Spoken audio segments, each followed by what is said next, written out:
Hey, what's going on YouTube? It's Valsa, and today we're doing a tier list for all of the Warpets in Call of Dragons using Tier Maker. Alright, now you're probably familiar with the general concept. We're going to be ranking all the pets in Call of Dragons from the S tier, that's your absolute best, to the trash tier, your absolute worst. Alright, now our rankings are going to be both based on the strength or the power of the pet, as well as its versatility. Pets are going to get bonus points essentially if they're usable with multiple marches in multiple situations. So let's start with the rock family, right? We start with the golden rock. It's really a cav pet, really meant for the G1 cav heroes, but because it relies on the passion buff, right? That's the buff that if you have it, it gives you extra rage generation, right? Ideal for an Emrys Boxy March, but it can work well with Alistair well. And the new cav hero, Li Shanyan, also has passion. Right now, the thing about the golden rock is it's got two aspects to its talent skill. When it goes off, it checks if you have the passion buff. If you do, then it's going to do damage to your target. That's what you really want to happen. But if you don't have the passion buff, then it's going to give you the passion buff and give you some extra rage generation. Now, I told you before that only the G1 cav heroes have the passion buff, so only they are going to be able to take full advantage of this. But all heroes, or just about all heroes, want some extra rage generation.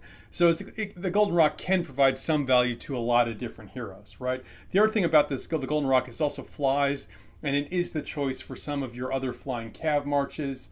If it was just about the power, I think I'd give the Golden Rock B tier, but thanks to its versatility, I'm going to bump it up to A tier. Our next pet is the Snow Peak Rock, and it relies on doing defense break against your target. It's ideal for your G1 archers, Kanara and Nico, although you can slide Hosk in there and it'll kind of work as well. You really need Nico for the defense break. Now it's completely dependent on your march doing defense break, and at base it only has a 30% chance to trigger whenever you do defense break, though you can buy something from the pet shop to increase that trigger chance. The Snowpick really doesn't function well outside of any one of the Kanara, Nico, Hosk trio. And even there, it's starting to get crowded out a little bit by the new Barbed Manticor. Now, you can build the Snow Peak into a very strong pet, but for me, it's one of the weaker pets that still sees a lot of use. I have it in the C tier. Our final rock is the Night Rock. Now, this is really the Night Rock relies on your marches doing critical normal attacks. Now, who does critical normal attacks? It really shines with Sinji and Fregar. Does it work for anyone else? Yeah, for a while this pet was the pet of choice for Magzay until Magzay got their own dedicated pet. It also sees some niche use with the Hosk or maybe Bayhorn, and it flies as well. I have this solidly in the B tier. Alright, now let's move on to the Drake family. Let's start with the Sapphire Drake. Now obviously the Sapphire is perfect for Lily and Valen, but it works extremely well with a lot of mages. Your G1 mages and even your later mages can use the Sapphire very well themselves. Right, and depending on the build, it can do single target DPS on par with any of the other mage pets. And of course, its Amber skill allows it to hit multiple targets, which is extremely strong for this pet. Built out, it can out DPS the strongest mage heroes in the game by itself. Oh yeah, and it flies, so you could even use this with the Flying Celestial March as well. I have the Sapphire as an S tier pet. Now the Shadow was really designed for our G2 mages, Bert and Tohar, and it really maximizes their single target DPS. Now it can do both solid DPS on its own, as well as buffing your hero's DPS. And it does that probably better than any R pet in the game. Now like the Sapphire, it flies, so it's a great choice for like a Bert Thea Celestial March or something like that. You know, in mage rallies, they're not really a huge thing in the game right now, but the G3 mages can, under the right circumstances, be a strong mage rally, and the Shadow is really the pet you want in that circumstance. I have the Shadow at the top of A tier. Then we go to the Seraphic. This guy's a bit of an odd duck. It does some damage and some healing. It's trying to both fuel and be fueled by the synergies with the G3 mages. Now it only does single target DPS, but most of the time, even on a single target, the Sapphire will out DPS it. It can buff its heroes a little bit, but nowhere near as effectively as the Shadow. I guess it can work with Magzay mages, but like, you know, a Sapphire can work with Magzay mages too. I'm pretty underwhelmed by its performance. I think it's a C tier pet. Now our last Fey Drake is a bit of an oddball, the Berserk Fey Drake, because this is the only one that's doing physical DPS. All the other Fey Drakes do magic DPS. It's designed specifically for the G2 Cav hero Ferondil, and it really relies on his debuffs and his particular skill. It's a very narrow pet without any versatility. However, for him, it is extremely strong, and it's a Fey Drake, so it flies, so it can be used with his flying Cav March. You build this thing out, it does as much DPS as any pet in the game, but it's got almost no versatility. I think it's at the top of the B tier. Okay, let's turn to the bears. Our first bear is the Bruin Bear. The Bruin Bear had its moment, but it's kind of caught in a tricky situation right now.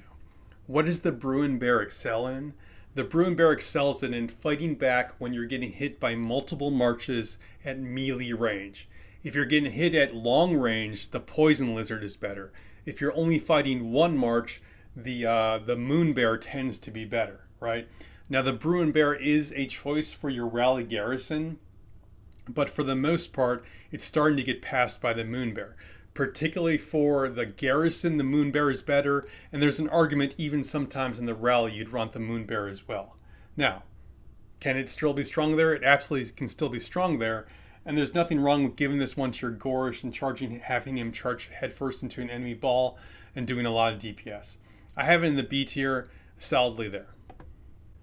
Now the Frost Bear is really the pet designed for Madeline. It has shield synergy. It's supposed to do DPS, but it really doesn't do you a lot of DPS.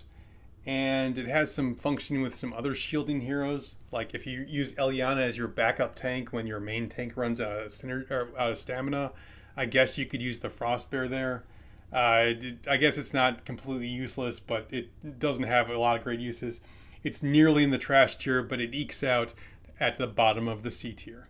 Now, I mentioned the Moon Bear earlier. It's very strong, all right?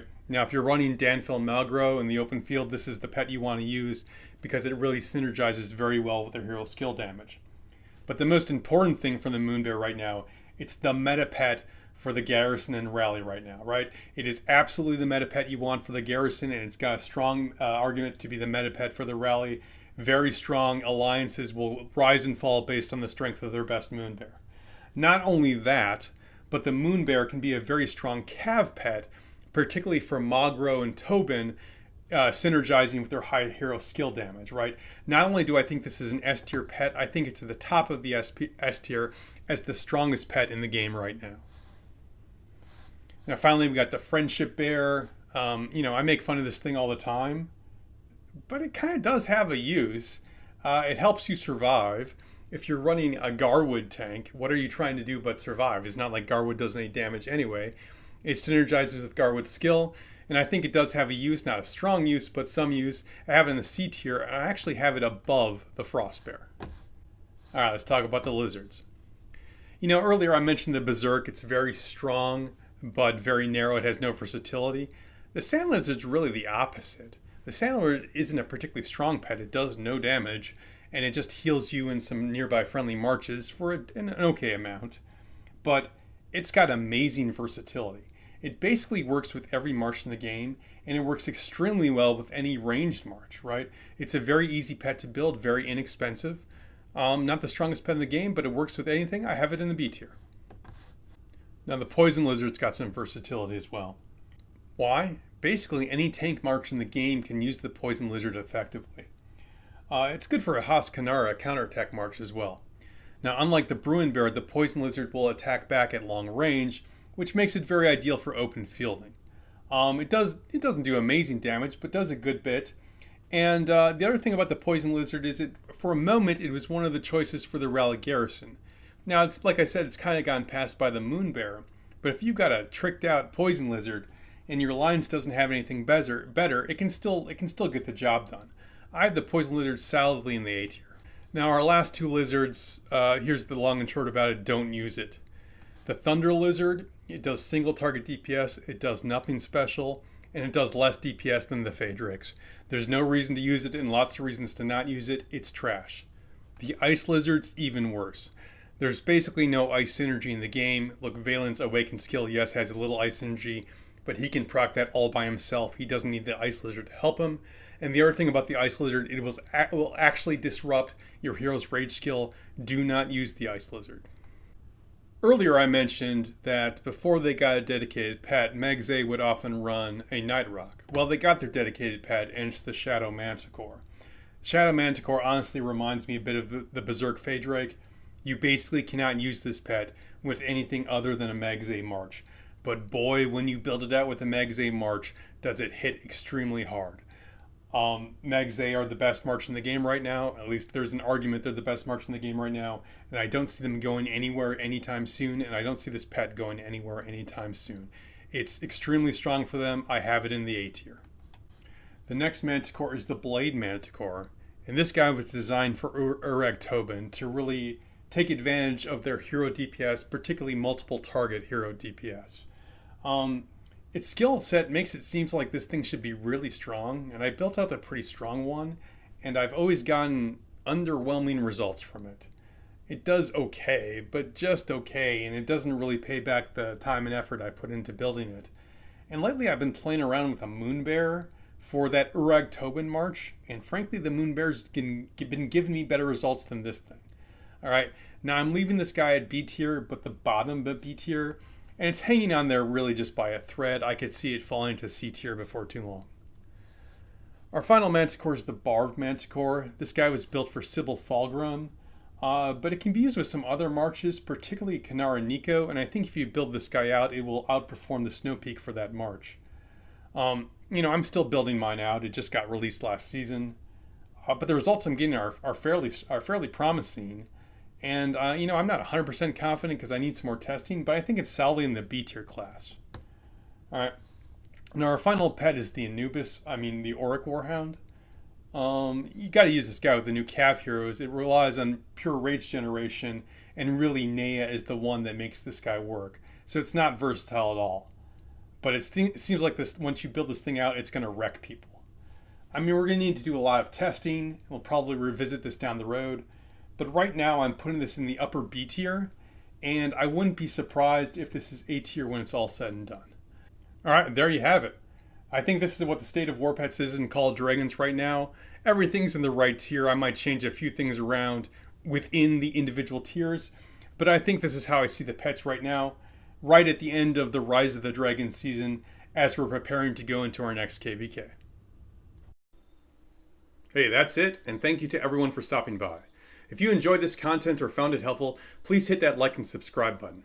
Remember, you can send me your war pets if you'd like me to take a look or review them, and I will be featuring the strongest war pets in the game right here on this channel.